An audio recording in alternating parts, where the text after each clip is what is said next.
अच्छे अंदर भी।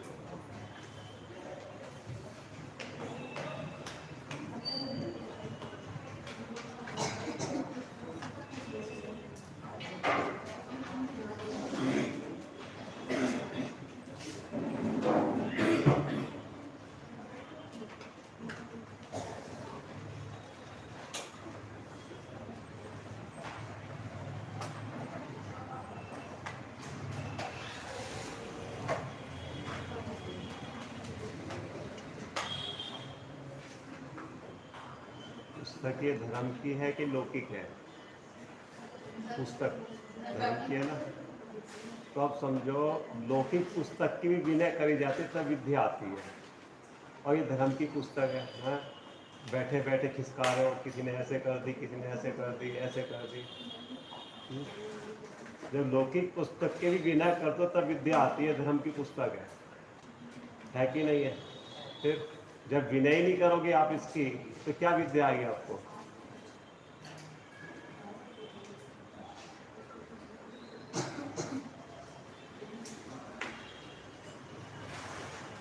अभी से जैसी आदत डालोगे वैसी पड़ जाएगी, ठीक है ना?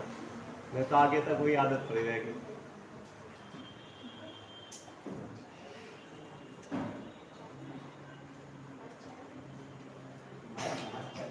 अभी चालू करेंगे।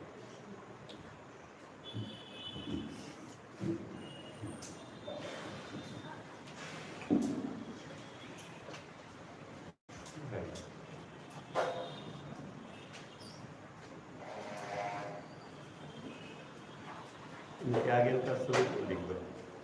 जीव का काम जानना देखना, उद्गम का स्वभाव मूर्ति, धर्म द्रव्य का गति हेतु, अधर्म द्रव्य का स्थिति हेतु, अकाल द्रव्य का अवगाहन हेतु, और काल का वर्तना है।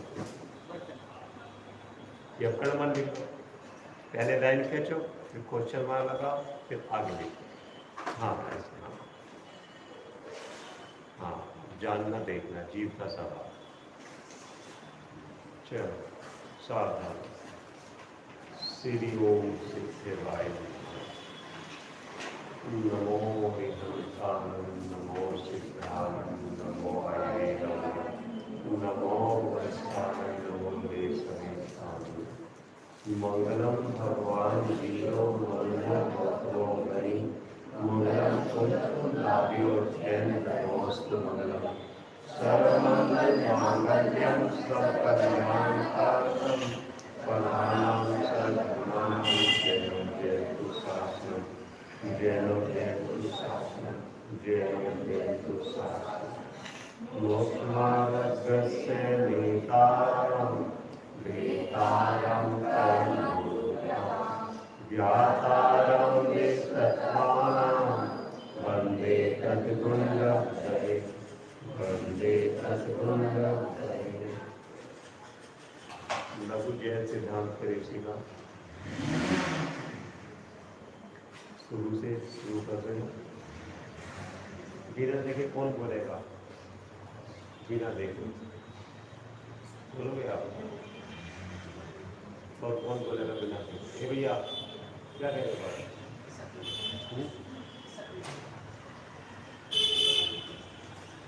बिना देखे कौन बोलेगा? 10% बिना देखे।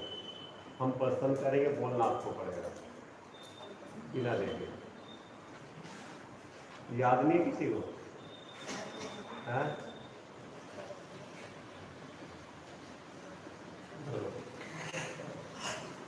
विष किसे कहते हैं?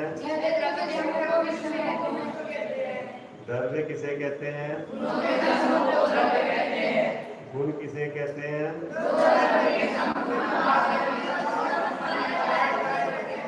पर्याय किसे कहते हैं? गुणों के कितने भेद हैं? सामान्य गुण किसे कहते हैं?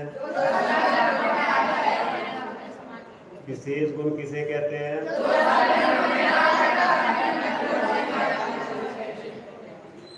सामान्य गुण कितने हैं?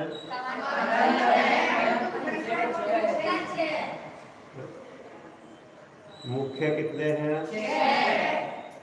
बोलो आप बोलो। अस्तित्व वस्तु द्रव्य प्रमेय अगुण के प्रदेश और कौन बोलेगा?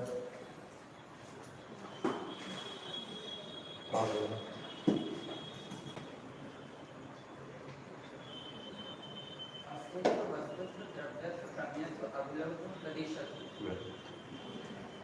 द्रव्य गुण की परिभाषा बोलो। जिस शक्ति के कारण द्रव्य की अवस्थाएं निरंतर बदलती हो उसे द्रव्य कहते हैं।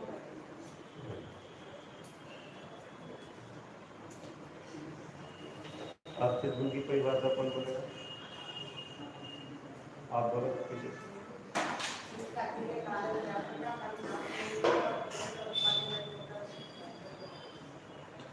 अस्तित्व गुण से क्या समझते हो?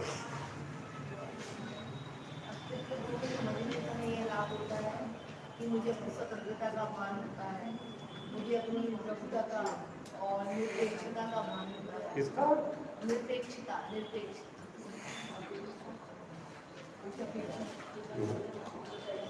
अस्थि जिस सत्य का अंदर का कभी नाश नहीं होता और किसी से उत्पन्न नहीं होता उसे अस्तित्व नहीं कहते। आप बताओगे?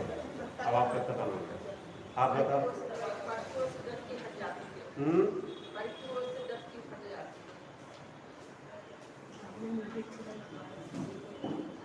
आपने लिखवाया सत्ता का नाश नहीं होता, तो फिर आपने कहाँ बोला है? नहीं, स्वतंत्रता निरपेक्षता का। निरपेक्ष कहाँ आ गई इसमें? निशब्द बना निर्भयता। हाँ, तो निरपेक्ष नहीं आना चाहिए। निर्भयता आती है, के अंदर वो होता है, शिवेदन का प्रकट होता है, और जैसे जो होने वाला शरीर का होने वाला है और आत्मा को छोड़ने नहीं वाला है। इसमें जो भावना अंदर आ जाती है, हमारे मिथ्या हो जाता है, वो नष्ट हो जाता है, तो उनके कारण शरीर के प्रति। सही तो कह रहे हो, लेकिन 2 लाइन में शॉर्ट में बोलो आप। 2 लाइन में शॉर्ट में 2 दिन से आप बोल रहे हो, बोलो जो सब बोलो। पहले अस्तित्व गुण बोलो। हाँ, अब इसके बाद बोलो।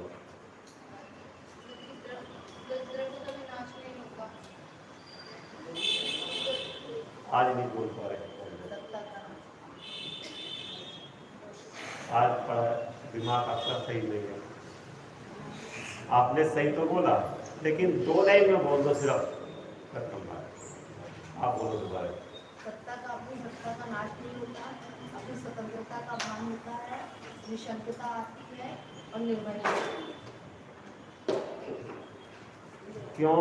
अस्तित्व माने सत्ता, तो सत्ता का कभी नाश नहीं होता। क्यों नहीं होता? कि वो किसी के द्वारा बनी हुई नहीं। ऐसा अस्तित्व गुण को जानने के बाद अपने में निसंगता आती, निर्भय होता है कि मेरा नहीं कुछ बिगड़ेगा। ठीक है ना? बैठ जाओ। परदेशत गुण किसे कहते हैं? बोलो, परदेशत गुण की परिभाषा बोलो।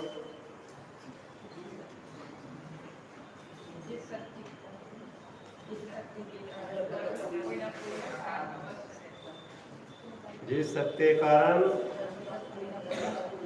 उसे परदेशत गुण कहते हैं। कल परदेशत गुण के बारे में बोला था ना, कितना साफ समझाता है। कल समझाता परदेशत गुण के बारे में, बोर्ड पे चित्र भी बनाया था। तो परदेशत गुण के का जो शक्ति है, उससे काय का भाग होता है, कौन सी बुद्धि टूटती है?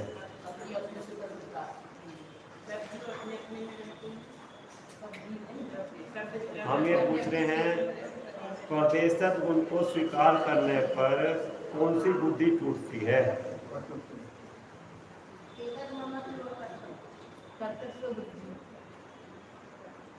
और कौन बोलेगा? सिद्ध करनी पड़ेगी आपको, अगर बोल सिद्ध करनी पड़ेगी। मैं किसी का दुख नहीं कर सकता। अब सारे बोलोगे, आप बोल पाओगे? बोलो। मैं जो किसी का कुछ नहीं कर सकता और कोई जो है मेरा कुछ नहीं कर सकता, क्योंकि मैं जो है मैं खुद करके जो खुद द्रव्य में उसमें प्रवेश नहीं कर सकता। क्योंकि सभी धर्म अपने अपने प्रदेशों में रहते, उसी में पणमन करते, बाहर नहीं निकलते। सभी धर्मों का पणमन अपने अपने प्रदेशों में होता है, उससे बाहर उनका पणमन नहीं होता, अपने प्रदेश से छोड़ के बाहर नहीं निकलते। तो सभी धर्म अपने अपने प्रदेशों में ही पणमन करते रहते हैं। क्षेत्र एक हो तो एक क्षेत्र में रहते हुए भी सब न्यारे न्यारे रहते हैं कि अपने अपने घर में कैद है। जैसे बैठो सुनो, 100 गज के प्लॉट में 6 फ्लैट हैं, 6 फ्लैट रहते हैं, 6 मालिक रहते हैं, मतलब 6 किराएदार से मालिक रहते हैं, सब अपने अपने मकान है, किसी को किसी ने कोई मतलब नहीं है। मकान तो एक ही है, कोई तो कह रहे हैं, और एक ही प्लॉट में बन रहे 6 फ्लैट, ठीक है ना, लेकिन सबके अपने अपने मकान, अपने अपने फ्लैट अलग अलग हैं, वे अपने फ्लैट से बाहर नहीं निकलते। ठीक है, बनाओ बेटे, घोड़े दोबारा बनाओ, किस चीज का है? पहले एक बड़ा गोला बनाओ, इसके इधर जी इधर लिखो, ठीक है, छोटा गोला बनाओ। अब इसके चारों तरफ अन्य 6 दर की स्थापना करो, जीव को लेके, जीव भी लिखो। मेरे अलावा और भी जीव है ना संसार में,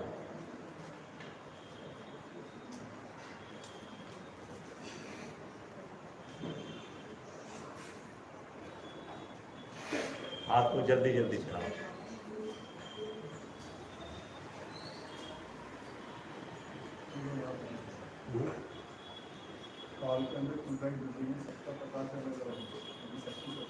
यहाँ पे सब बैठे हैं एक ही क्षेत्र में, लेकिन सबकी सत्ता कोई किसी में मिल जाते हैं, दूसरे में सब अपना अपना काम कर रहे हैं, प्रबंध कर रहे हैं, एक ही जगह बैठे हैं सब। घेर रखा है, और इनका परमन इसमें नहीं जानेगा, इनका परमन इनमें नहीं जानेगा, अपने अपने घेरे में बैठे हैं। अब देखो सुना, हाँ, और सब धर्म अपने अपने प्रदेशों में परमन करेंगे, उनका परमन दूसरे में नहीं जाएगा। हाँ, ये तो दिखाने के लिए गोले खींचे हैं, लेकिन सारे मिले हुए हैं। धर्म द्रव्य, अधर्म द्रव्य, अकाल द्रव्य और काल द्रव्य, दूध और पानी की तरह कल ध्यान दिया था, एक बर्तन में तरल पदार्थ मिला दिए सारे, लेकिन सबकी सत्ता अपने अपने लक्षण, अपना गुण कार्य सब अलग अलग है। क्यों कि प्रदेश अलग अलग है, जाति अलग अलग है सबकी। दूध की जाति अलग है और पानी की जाति अलग है, अलग अलग है। कैसे घी जम जाएगा लेकिन तेल नहीं जमेगा, तो उसमें मिलने के बाद वो अलग है। समझना बात। ऐसे ये सारे के सारे जीव और पुद्गल सारे के सारे उसमें मिले हुए हैं, लेकिन अपनी अपनी जाति की अपेक्षा अलग अलग अपना अपना कार्य करते हैं। कोई किसी के अंदर प्रवेश नहीं कर सकता। क्यों नहीं कर सकता? कि उनका परमन अपने ही प्रदेशों में रहेगा जितने में वो ठहरे हुए हैं। जुड़े से मतलब ऐसा नहीं कि एकदम एक हो गए, एक दूसरे से नहीं मिलते, एक दूसरे से नहीं मिलते, एक साथ रहते तो हैं लेकिन एक अब एक नहीं होते। बात आपकी पड़ी, लेकिन अपने अपने प्रदेशों में रहते हैं, वो बात नहीं पड़ रही ना। प्रदेश माने जितने आकार में वो स्थित है। ये यहाँ पे ट्यूबलाइट का प्रकाश भी बड़े ट्यूबलाइट से प्रकाश, दोनों का प्रकाश, दोनों की सत्ता अलग अलग है। प्रकाश एक का प्रकाश दूसरे को एक ही प्रकाश, दूसरे को अपनी लेकिन दोनों की सत्ता है। बहुत समझ, एक कमरे 50 बल्ब जल रहे हैं, एक ही क्षेत्र में होगा ना, लेकिन सबका प्रकाश एक ही दोनों का अलग अलग है कि एक हम एक है हो गया। कोई प्रकाश दूसरे का कमवर्ती कर सकता है उसमें घुस के बल्ब के अंदर, नहीं कर सकता ना। ऐसे ही हाँ समझो, इसको समझने से कर्ता बुद्धि छूटती है, मूल बात ये है। आप समझो जीव पुद्गल का काम करेगा तो जीव पुद्गल ठहरा कि जीव पुद्गल हो जाएगा? हो जाए तो होता है ही नहीं, होता नहीं, लेकिन मानता में। और पुद्गल जीव का काम करे, जानने देखने का, तो पुद्गल जीव ठहरा वो, और तू अचेतन हो जाएगा। आप ध्यान से समझो, पुद्गल के अंदर ईश्वर गण मन है ना, और एक ही आम के अंदर है, एक ही पुद्गल के अंदर है। अब वो ईश्वर गण मन अपना अपना काम करेंगे, दूसरे गुण का भी काम कर देंगे, है तो एक में ये कर सकते हैं, और एक ही जगह है, लेकिन जिसका जितना जैसा काम है वो उसी में घूमता हुआ अपना काम कर रहा है, दूसरे का काम नहीं कर सकता। दूसरे काम करने के लिए से अपना काम रोकना पड़ेगा। आप समझोगे, आप काफी पे लिख रहे हो, दूसरे को जवाब देने के लिए अपना काम रोकना पड़ेगा ना। तो जितनी देर आपका काम रुका, आपका दर्जा कुठस्थ हो गया, और जबकि प्रत्येक दर का कार्य उत्पाद्य होता रहता है। तो जितनी देर आपने दूसरों का जवाब देने में रुक गए, उतनी देर आपका काम रुका, लेकिन किसी भी दर का काम नहीं रुकता। लिखा ना, सब दर अपना अर्थ क्रियाकारी वस्तुत गुण में अपना कार्य करते रहते हैं। वो दूसरा काम क्यों करेगा अपना काम छोड़ के? फिर एक उदाहरण देकर फिर दिया था, बैंक में 6 विभाग हैं, उदाहरण दिया था ना, सबका अपना अपना कार्य है। चेक लेने वाले का, कैश लेने वाले का, चेक काटने का, सबका अपना काम है। कोई एक दूसरे काम करता है? जब मिलने जाएगा तुम्हें केवल इसी गद्दे पे बैठना है, इस कुर्सी पे यही काम करना, दूसरा काम नहीं करना। और 6 के 6 वो बाबू एक ही कमरे में बैठे रहे, अलग अलग खिड़की में, लेकिन एक दूसरा काम करते हैं क्या? फिर मैं उसका करता हूँ, मैं उसका करता हूँ, मैं उसका भी करता हूँ, मैं धर्म दर्जे का भी करता हूँ, अधर्म दर्जे का भी करता हूँ, मैं इसको आकाश को जगह भी देता हूँ और इसको परमन भी कराता हूँ। तो अच्छा है कि तुमने उसको परमन कराया, बच्चे को तो खींच के बड़ा करा गया। अगर तो उसको परमन करने, बड़ा कराने वाला है, बड़ा करने वाला है, तो खींच के करा क्या? तो बच्चे की बात हो गई, और लगने के बाद अपना हाथ ही नहीं सीधा कर सकता। क्या देखा परमन, उसको परमन करा उसका, उसमें काल द्रव्य निमित्त है परमन होने में, और इसकी पुद्गल की योग्यता, उसमें जीव दर क्या करेगा? ओ सुनो, जब जीव को इच्छा होती है और पुद्गल में शक्ति नहीं है परमन करने की, गमन करने की, तो नहीं गमन करता, तो जीव की इच्छा से क्या कार्य हुआ? जब उस पुद्गल में गमन करने की शक्ति हो तो जीव को इच्छा नहीं होती, ठीक है। और जब जीव को तीव्र इच्छा उत्पन्न होती है और इसमें शक्ति नहीं है, तो खींच के ले जाता है। आपने देखा होगा, विकलांग जितने होते हैं खींच खींच के चलते हैं, शरीर को घसीट घसीट के। आप समझना, तो क्या उधर जीव की तीव्र शक्ति और उधर काल दर का परमन 6 से 46 होने का, लेकिन शरीर में शक्ति तो नहीं थी, तो जीव की इतनी पावर हुई कि उस शरीर को घसीट के ले जाता। तो अब इसमें कहा कि बह ले गया उसको, या उसकी योग्यता थी परमन होने की? देखो, मूल सारी बात ये समझ के ये ख्याल में रखना है कि कर्ता बुद्धि छूट। मूल उद्देश्य ये है, ज्यादा समझ में ना करके ये 6 दल की व्यवस्था समझ के करना है। जीव का काम जेलना देखना है, पुद्गल का काम मूर्ति गलन पूरन है, ठीक है ना, और पुद्गल के ईश्वर गण गुण है, वन से काला पीला नीला सफेद, गंध से सुगंध दुर्गंध, रसना से खट्टा मीठा कड़वा कसैला, उसकी पर्याय रसना गुण की। स्पर्श से हल्का भारी कैडा नरम, ये सब जीव पुद्गल के गुण की पर्याय है, ठीक है ना। अब मैं काला हो गया, गोरा हो गया, कमजोर हो गया, भारी हो गया, तो ये किसका है? पुद्गल का है कि जीव का? तो हाँ, ये स्थापना करनी है कि ये जीव में जब गुण ही नहीं है तो पुद्गल में तो कैसे हो सकता है? अब तो ख्याल नहीं बात। नीचे लो, धर्म द्रव्य कार्य गति हेतुआ, यानी कि जब जीव और पुद्गल स्वयं गमन करते हैं स्वयं, तब उस समय धर्म द्रव्यमान निमित्त होता है।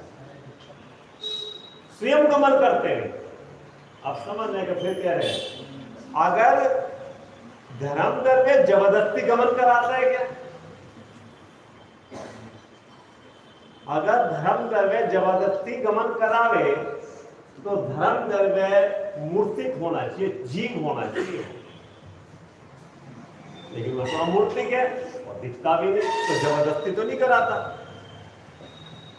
धर्म द्रव्य प्रेरक निमित्त है कि उदासीन निमित्त है? आगे आएगा। प्रेरक निमित्त कहते हैं, किसे कहते हैं? टीचर माता पिता प्रेरक निमित्त होते हैं, तो प्रेरणा करके आगे बढ़ाते हैं जीव को, लेकिन धर्म द्रव्य प्रेरित तो नहीं कर रहा। तो फिर हम आपसे पूछते हैं, जब जीव और पुद्गल की दो की सत्ता है तो धर्म द्रव्य की सत्ता है या नहीं?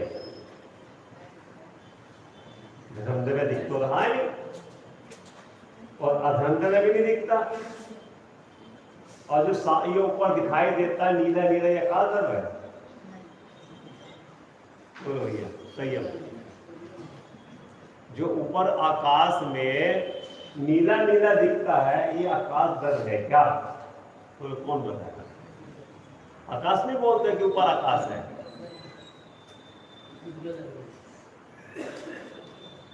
पुद्गल है जो आंखों से दिखाई दे रहा है, मूर्ति है। तो फिर ये क्या है? जैसे ये पृथ्वी है ऐसे वो भी पृथ्वी है, और ऐसी ऐसी बहुत सारी पृथ्वी श्लोक मंडल में घूम रही है। तो इसको आकाश क्यों कहते हैं? ये रूढ़ी शब्द है, समारीढ़, समारीढ़, यानी कि रूढ़ी के बस कह रहे हैं इसको आकाश, लेकिन आकाश नहीं है, नाम दिया। को सुनो, अब जो वैज्ञानिक कह रहे हैं, रोज कह रहे हैं कि चांद पे पहुंच गए हम, तो चांद पे पहुंचे किसी पृथ्वी पे पहुंच गए कि चांद पे पहुंचे? चांद पे आप जिंदा पहुंच सकते हो? क्यों? चांद तो ज्योतिष देव है, ज्योतिष विमान है चंद्रमा। तो आप बिना आयु पूरी करे और बिना पुण्य के चंद पे कैसे पहुंच जाओगे? रहते जो ज्योतिष विमान है, ध्यान वाली बात। तो अब अपने को भी ये सुन के मानना कि हाँ देव उस पर पहुंच गए चांद पे, ये है मूढ़ता, अमूढ़, और अमूढ़ का मतलब मिथ्यात्व का लक्षण है अमूढ़ होना।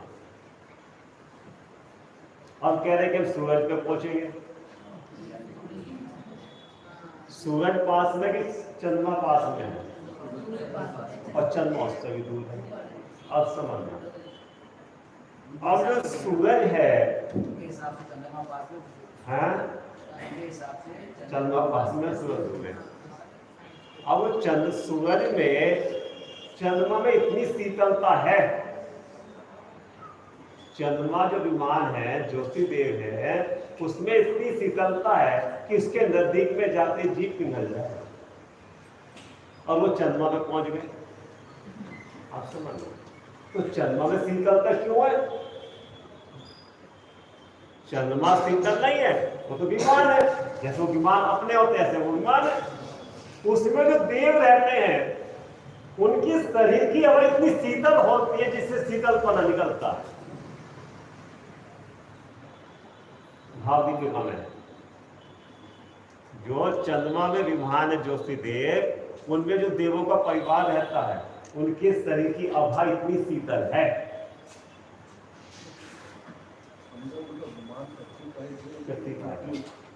सूर्य का आकार है उनका क्यों शीतल है उसका सब, तो उससे शीतल करें यहाँ पृथ्वी में शीतलपन अच्छा लगती है। तो जब यहाँ पे इतना शीतल हो जाता है और वहां उसके नजदीक में जाओगे और सूरज में गर्मी है, सूरज में गर्मी नहीं है, वो तो विमान है। जो सूरज विमान में जो देव रहते हैं उनके शरीर में इतनी गर्मी है जिसकी गर्मी यहां तक पहुंचती है, जो यहां बर्दाश्त नहीं होगी। और वहां पहुंचने के बाद तुम बचोगे कि जलोगे, और उसको अपने को भी ऐसे ही मानना वो मूड है। हमारे देव है, उनके देव की अभा इतनी तेज है वहां, उसको नाम है। और ऐसे ऐसे बहुत सारे सूरज चंद्रमा वहां घूम रहे हैं। अब देखो अधर्म द्रव्य कार्य क्या है, स्थिति हेतु। जब जीव पुद्गल स्वयं चलते हुए रुकते हैं स्वयं, तब वहां अधर्म द्रव्य निमित्त होता है, ठीक है ना। और इसमें अपनी मानता क्या है, मैंने उसको रोक दिया नहीं तो एक्सीडेंट हो जाता, और जबरदस्ती करके रोका। तो कोई किसी के कारण से रुकता है क्या, जबरदस्ती किसी का गमन रुकता है क्या, और किसी के कारण से होता है क्या। जब जो स्वयं जीव रुक रहा हो उसको आप कैसे जबरदस्ती रोक सकते हो, और जो जीव स्वयं गमन कर रहा हो तो गमन करते हो, क्या गमन कराओगे आप? जबरदस्ती गमन करा सकते हो जो नहीं गमन करना चाह रहे। एक बार कि देखो मैंने इसको गमन करा दिया यहां से यहां तक, अब दीवार को भी गमन करा के दिखाओ, इधर से इधर करके दिखाओ दीवार को, सबका तब बुद्धि। ये देखो खिसका दिया ना मैंने, दीवार को खिसका के दिखाओ। कि दुगत उसके मंदिर में झंडा हिल रहा है, तो झंडा हवा से हिल रहा है क्या? जो अपने कपड़े का झंडा सिगर पे लगा रखा है हवा से हिल रहा है। बोलो भैया आप ही बताओ आज है? और आपने सिगर पे सोने का झंडा लगा रखा है तो हवा से वो क्यों नहीं हिल रहा? और दोनों पुद्गल है, दोनों पुद्गल है ना, तो वो हिल रहा है ये क्यों नहीं हिल रहा? हवा अगर हिलाती,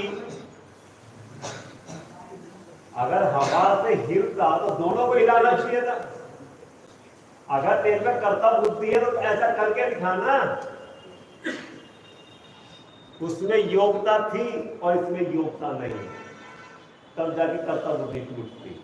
आपको यहाँ पढ़ना लिखने का प्रयोजन केवल इतना है, जो अपने अभिप्राय में जो मिथ्यात्वी गंदगी बैठी हुई है, कर्ता बुद्धि बैठी हुई है, उस कर्ता बुद्धि जीव दुखी रहता है। अब देखो आकाश का लक्षण है अवगाना हेतु, अवगा माने जगह देना, ठीक है ना। अब सभी द्रव्य आकाश के क्षेत्र में रहते, सभी द्रव्य सबको जगह दे रहा है। आकाश द्रव्य को कौन जगह दे रहा है?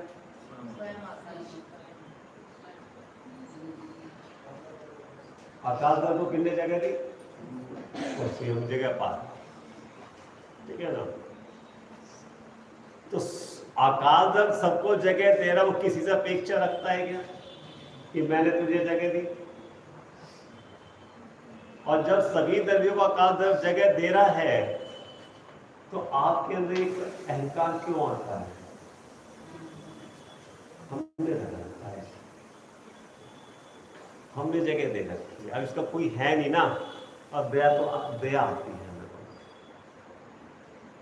और इतनी दया तो करनी चाहिए, एक दूसरे के ऊपर दया करनी चाहिए, करनी चाहिए। हमने जगह दे रही।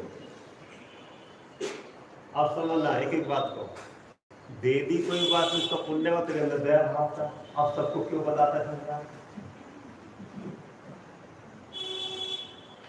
जिसको पता लग जाता है उसको बता दे तो बताए, ये तो सबको बताता चलता है, और चला चला के बताता है। तो इसके पीछे क्या है? क्या है इसके पीछे? और आपने उसको जगह दे रखी है छत की, आपको किसने छत दी? बोलोगे? आपने उसको छत दी रहने के लिए, तो छत को जगह आकाश में दे रखी है ना, छत माने वो मकान। तो आप कहां से लाए जगह? छत लेकर आए देगा जगह। हमें आपसे पूछ रहे, आपको भी तो किसी ने सहारा दिया ना ठहरने का, उनने तो एहकार नहीं करा, आपको जो साथ छत दे दी ठहरने के लिए, और आप उसे जगह दे रहे तो उसके पुण्य के भाग से जगह मिल रही है। अगर आप उसे जगह दे रहे हो तो इस क्या नाम लोक में नगर बोले नागपुर में कितने आदमी हैं, उनको क्यों नहीं जगह दी आपने? इसको क्यों जगह दी? इसके प्रति क्यों भाव आया आपको जगह देने? फिर कैसे बैठे आधी पालती मार के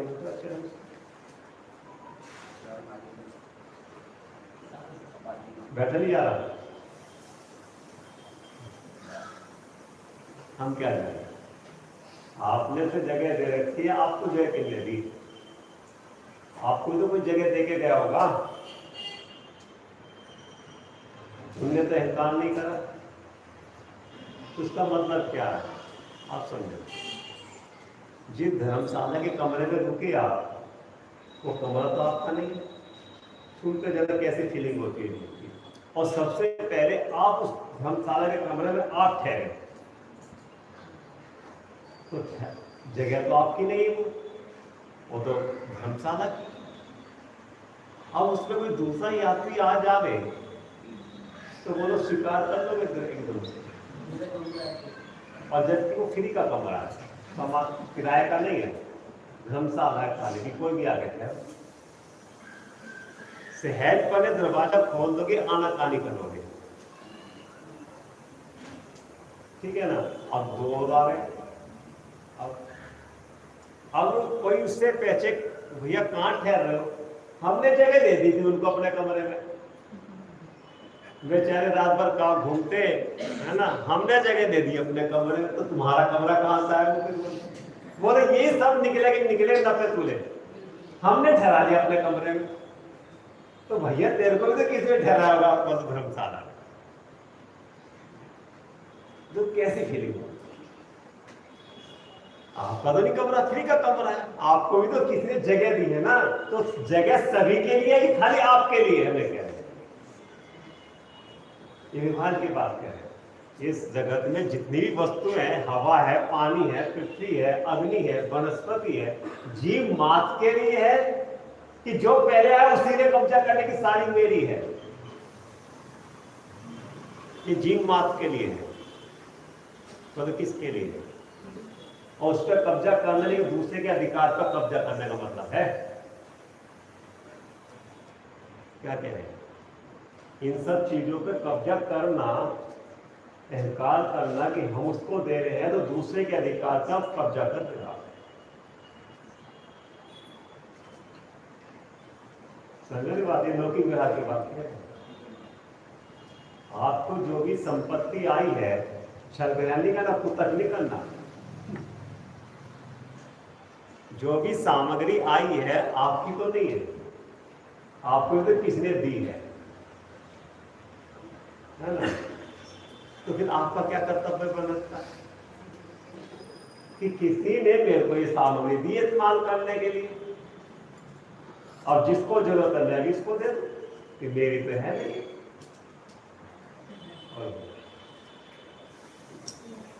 आते हैं ऐसे भाव, अगर नहीं भी दे पाते, भावना तो रहनी चाहिए। भाई हम हैं, मैंने मेहनत से कमाई है, मेहनत से कमाई है, और मेहनत की चीज को देखो पंडित जी, हम कैसे देते? आप समझे बात नहीं। अनजान को कैसे दे दे? इसकी तो कोई जानकारी है ही नहीं, कहाँ रहता, कैसे रहता। तो जो आपके घर में पूर्ण रूप से आया है, उसकी जानकारी वो कहाँ से आया है, उसको क्या करके आया है? थाने में से आया है, फांसी की सजा सुनाए नरक में से, उसकी जानकारी है? कोई बायोडाटा है उसका आपके पास? वो भी तो कहीं से आया है, उसकी जानकारी है पहले की आपको कि कहां से आया, वो क्या करके आया और कौन सी जात का है? वो प्रोसेस से आया है, हैं? वो प्रोसेस से आया है।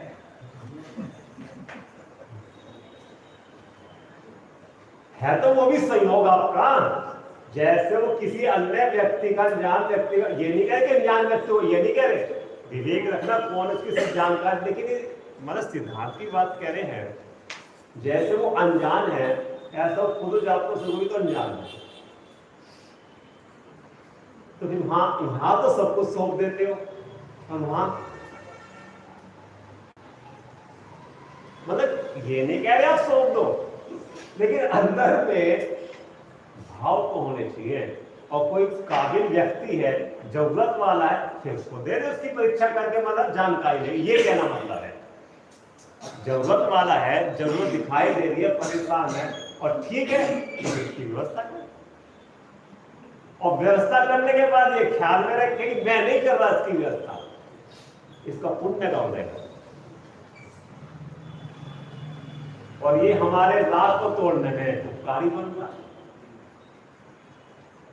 बोलो ये सही है, हम उसका उपकार कर रहे हैं या वो हमारे ऊपर उपकार कर रहा है?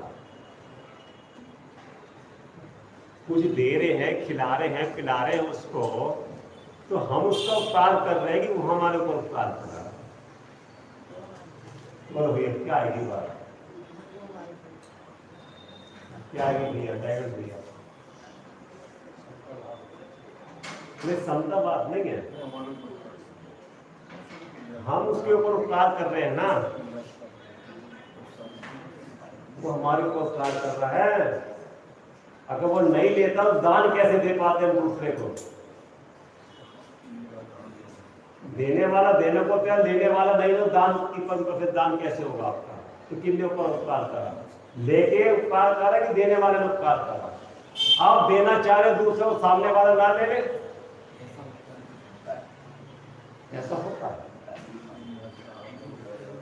तो आपकी चीज किसी ने ली तो आपने उपकार करा कि उन्होंने आपका उपकार करा?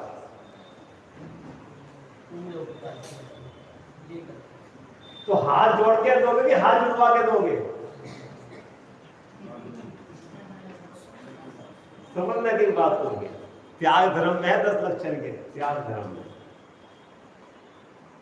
देने वाला हाथ जोड़ के देता है कि हो भाग तुमने हमारी चीज ले लिया है। और फिर एक सबसे बड़ा उपकार ये करा कि आपका राग तोड़ा, जो देने के भाव थे, और जब तक नहीं देता राग बना रहता ना कि किसको दो, तो कितना उपकार करा। लेकिन ऐसा लगता है, लेकिन ये लगता है कि बोलो देखो सही समय को उपकार करा हमने, कितने बड़े दानी हैं। और फिर 4 जगह फिर देखो वो भैया है ना, वो भैया बैठे हैं ना, ये चीज हमने देखी, हमने रखा, तो कहने की क्या जरूरत है कि कहवे नहीं अपनी चीज है, तो अपनी चीज दी तुमने उसको, तो भैया अपनी चीज दी क्या उसको? आपने दान में पैसा दिया, कपड़ा दिया, संपत्ति दी, औषधि दी, आपकी चीज थी जो उसको दिया आपने। बोलो यार किसकी चीज थी वो? आपकी थी, कर्म की थी? क्या मेरे महाराज क्या कह रहे हैं? आपकी थी, कर्म की थी? मेहनत करिए, मेहनत करने से संपत्ति जो पुण्य के उद्देश्य आती है, तो पुण्य माने कर्म, तो कर्म से सामग्री आई कि आपकी मेहनत करने से आई, तो उसके स्वामी कौन ठहरा? कर्म ठहरा कि आप ठहरे? और मैंने दिए, इसका नाम है मिथ्यात्व। अपनी नहीं देता और अपनी ज्ञान दर्शन को कोई दे ही नहीं सकता अपनी चीज। जब भी त्याग होता है पर की चीज का त्याग होता है। तो यह 6 दल की जो व्यवस्था है, इस 6 दल की व्यवस्था को समझने पर अपने को ये नक्की करना है, 6 दल है इसमें स्वतंत्र स्वाधीन है।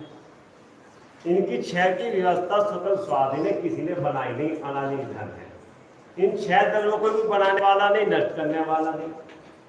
और सब दल अपने अपने में मस्त, माने अपने अपने कार्य में मस्त रहते हैं, किसी को किसी खबर नहीं रहती, खाली नहीं रहती।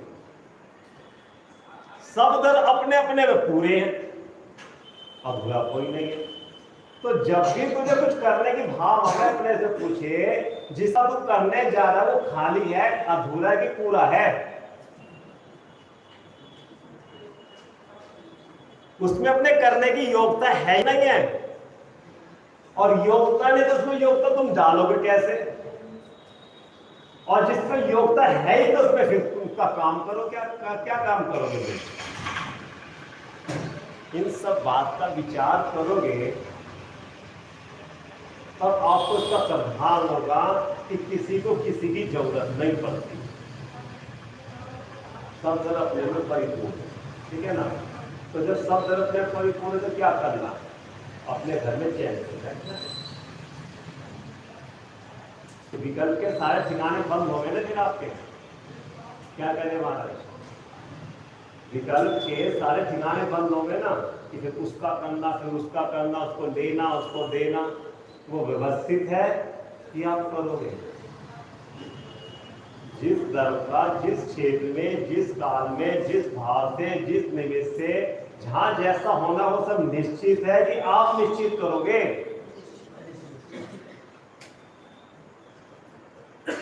और जो पर्याय आने वाली है उसको रोक दोगे, जिसकी भी समय से पहले ला दोगे या होते होते बदल दोगे, ये क्या है? तो फिर क्या कर सकते हो? जैसा जिसका हो रहा है वो होता रहेगा, रुक नहीं सकता, बदल नहीं सकते। होते कार्य को स्वीकार करने का नाम धर्म है। प्रत्येक वस्तु दर की व्यवस्था को जैसी चल रही है स्वयं संचालित, उसका सावधान करना व्यवहार सम्यक दर्शन है। उसका ज्ञान करना, जैसा वस्तु का स्वरूप है सम्यक ज्ञान, और ऐसा सावधान ज्ञान करके अपने में स्थित हो जाना, उसका नाम सम्यक चारित है। जब सावधान उल्टा पड़ा कि मैं कुछ करूंगा तो व्यवहार भी सम्यक दर्शन तो कहेगा कि बोलो, व्यवहार सम्यक दर्शन भी नहीं। चलो आगे पढ़ो। देखो द्रव्यों के कितने भेद है? द्रव्यों के 6 भेद है, बोलो। जीव, उद्गल, धर्म, अधर्म, आकाश और काल।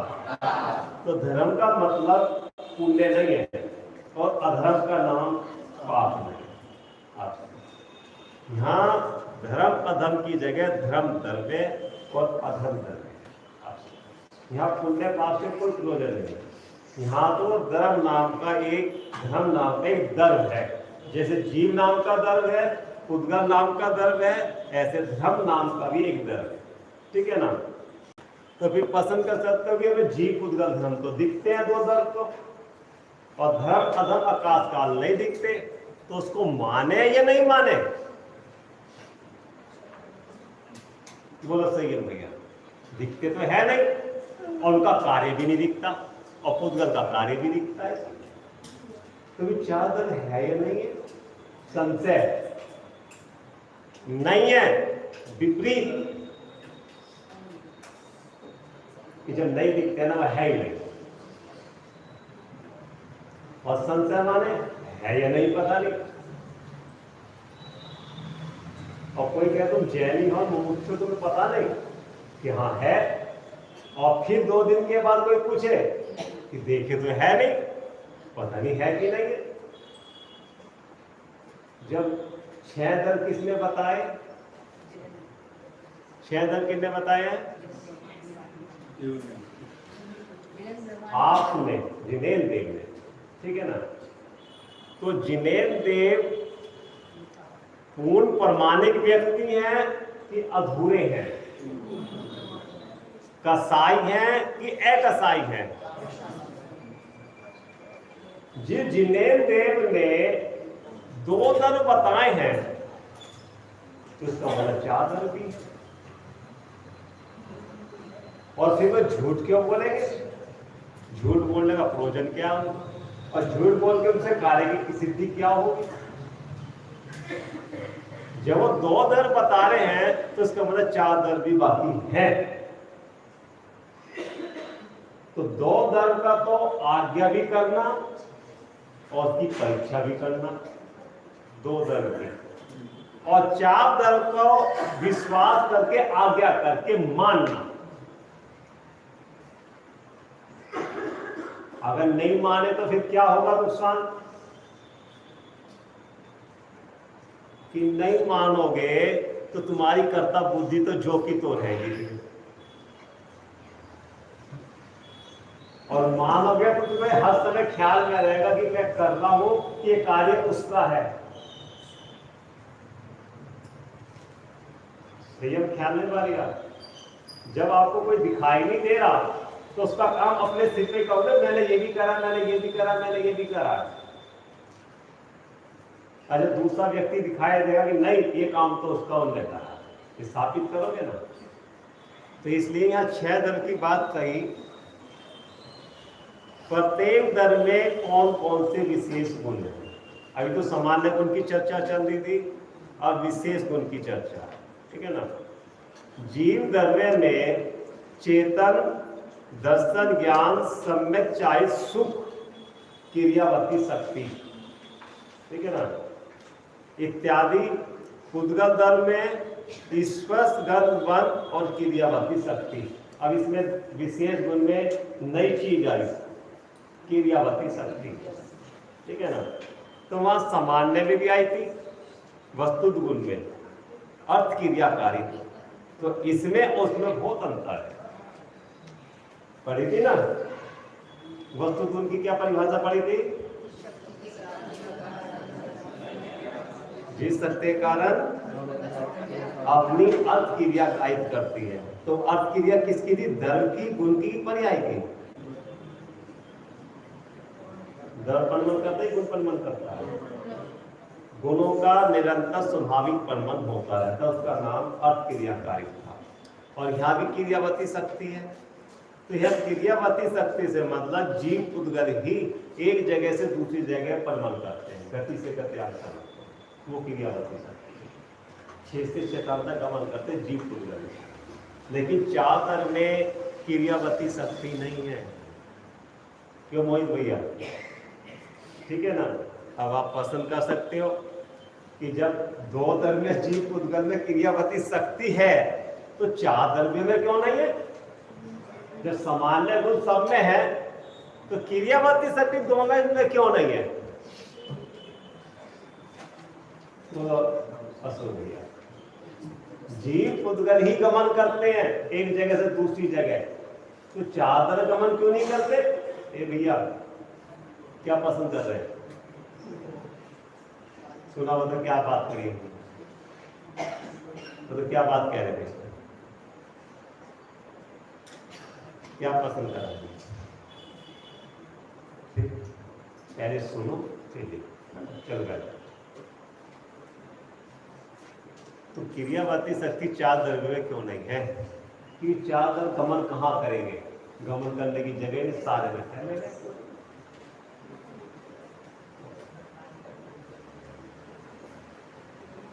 पूरे में फैले हुए हैं, कोई जगह ऐसी नहीं जो एक जगह छोड़कर दूसरी जगह गमन कर सके। क्या उदाहरण दिया था हमने अभी थोड़ी देर पहले? किसी बड़े बर्तन में हमने दूध डाला तो सारे में फैल गया, पानी डाला वो सारे में फैल गया, और वो गमन करने के लिए कहां जाएगा जब उसमें जगह ही नहीं है, सारे में फैल गया। तो जो 4 दर है वो क्रियावती शक्ति नहीं, वो एक जगह रहते हैं, लेकिन उनका परिमल निरंतर होता रहता है। अर्थ क्रियाकारिक जो उनका अस्वाभाविक कार्य है वो निरंतर होता रहता है। बस 5 मिनट में जो क्रियावती शक्ति है जीव पुद्गल में, इसका स्वाभाविक परिणाम है कि गलत? स्वाभाविक है। हाँ स्वाभाविक है। चित्रोपान तो चलते नहीं है, चित्रोपान तो चलते नहीं है, उनकी स्वाभाविक शक्ति और उनकी स्वाभाविक है। अर्थ क्रियाकारित हो रहा, गुणों का परिमल होता है। विभाविक पुद्गल का विभाविक तो सख्यात, असंख्यात, अनंत प्रदेशी होता है। ये विभाव है ना। जीव का विभाव क्या है? कि मोह राग देश रूप करना है ना। ये कौन सा हुआ? अर्थ विभाव व्यंजन पर्याय आगे आएगा। और नारकीय देव मनुष्य आदि विभाव व्यंजन पर्याय, और स्वभाव व्यंजन पर क्या है? जीव की सिद्ध अवस्था आगे आएगा इसके बारे में, है ना। बस ये पढ़ लेते हैं।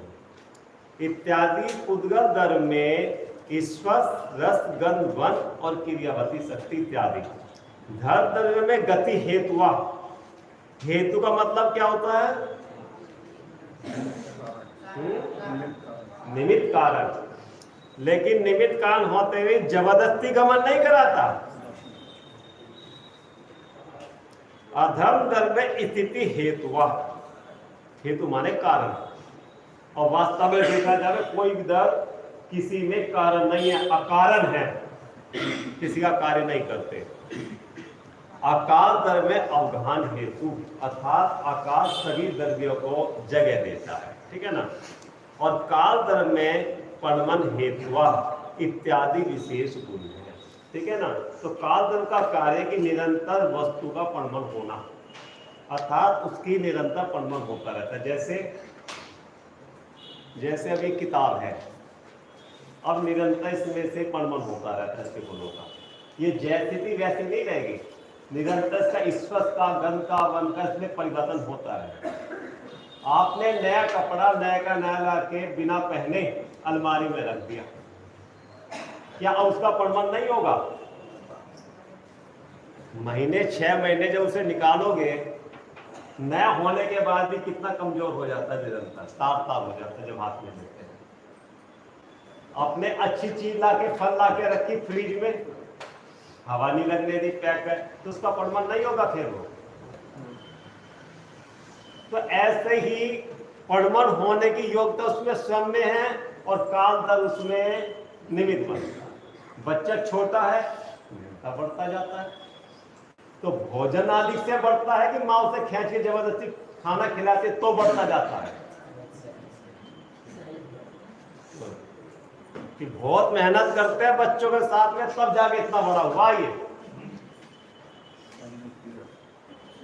चलो विचार 10 मिनट की क्लास में, उसके बाद आती। चलो शांत होके बैठे सब, रिलैक्स होके, एक दूसरे दूर होके बैठे सब, अलग अलग होके बैठे सब।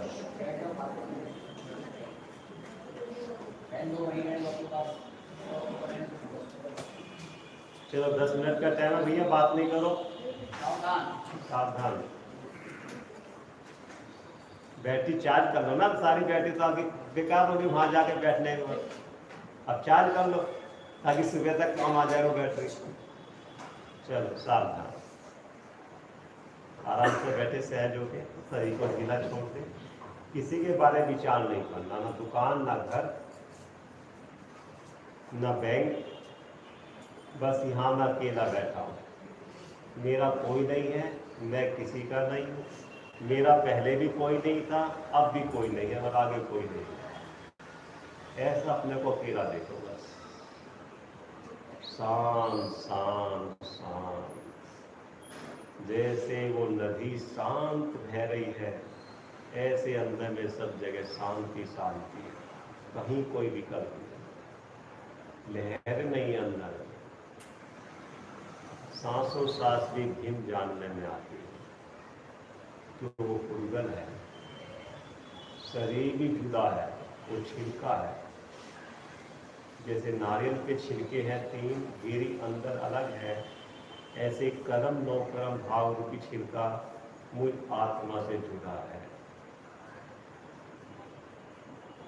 निष्कर्म स्वरूप अहम, सर्वांग से गूंजते हुए आत्मा का प्रदेश झनझनाट हो जाए। बोलो, रुको, महसूस करो, कौन जान रहा है अंदर।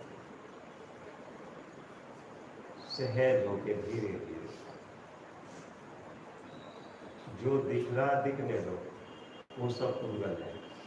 अंकार है, प्रकाश है, आकार है, वो सब उर्गल है।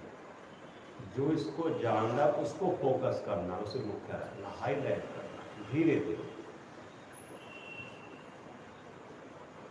हे आत्मा, आप अनादि निधन हो, आपका जन्म नहीं, मरण नहीं।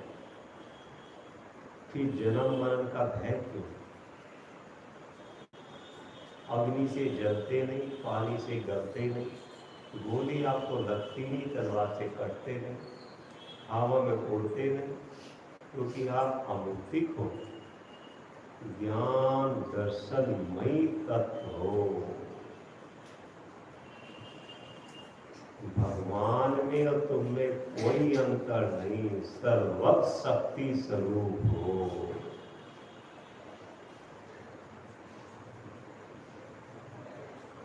शुद्ध चिद्रूप अहम। जैसे भगवान शुद्ध हैं, अशुद्धता समाप्त हो गई, ऐसे भो आत्मन स्वभाव से आप भी शुद्ध हो, आप में अशुद्धता नहीं है।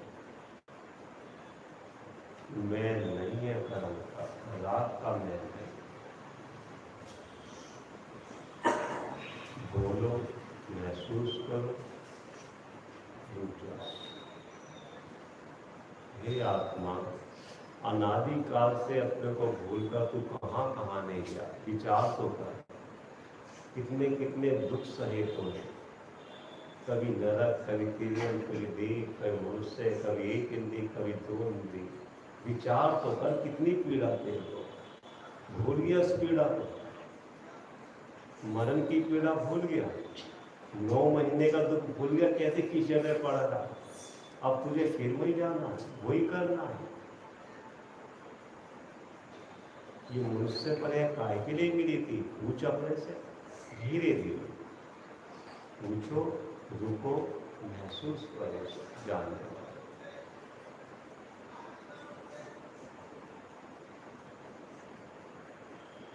आत्मा को तो जन्म नहीं, मरण नहीं, तो अजर अमर तत्व है। निशंक हो जाओ, कोई आपको चुरा के नहीं ले जा सकता। अभेद किला है, कर्मों का प्रवेश नहीं होता उसमें। फिर कर्मों का भय क्यों? व्यायक स्वरूप अहम्। हे आत्मा, जैसे दर्पण में सब कुछ झलकता है, ऐसे ज्ञान में सब कुछ झलकता है,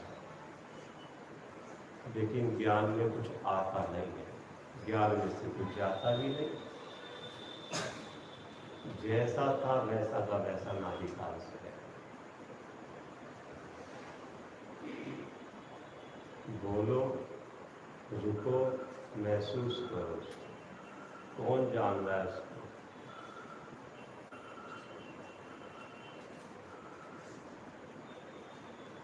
ऐसे चलते फिरते, खाते पीते, जब मौका मिल जाए 5 मिनट 10 मिनट ऐसा चिंतन करो, विचार करो, अपनी महिमा करो। जो भी काम कर रहे, चल रहे हो, खा रहे हो, सो रहे हो, नहा रहे हो, ये नहीं चलाओगे तो अन्य विकल्प बहुत चलेंगे। तो उनको न चला के बुद्धिपूर्वक ये विचार करो। अपनी महिमा आएगी, पर की महिमा छूटेगी, अपने स्वरूप की जागृति आएगी, पर का आकर्षण खत्म होगा। श्री ओम सिद्धेवाय, श्री ओम सिद्धेवाय, श्री ओम सिद्धेवाय।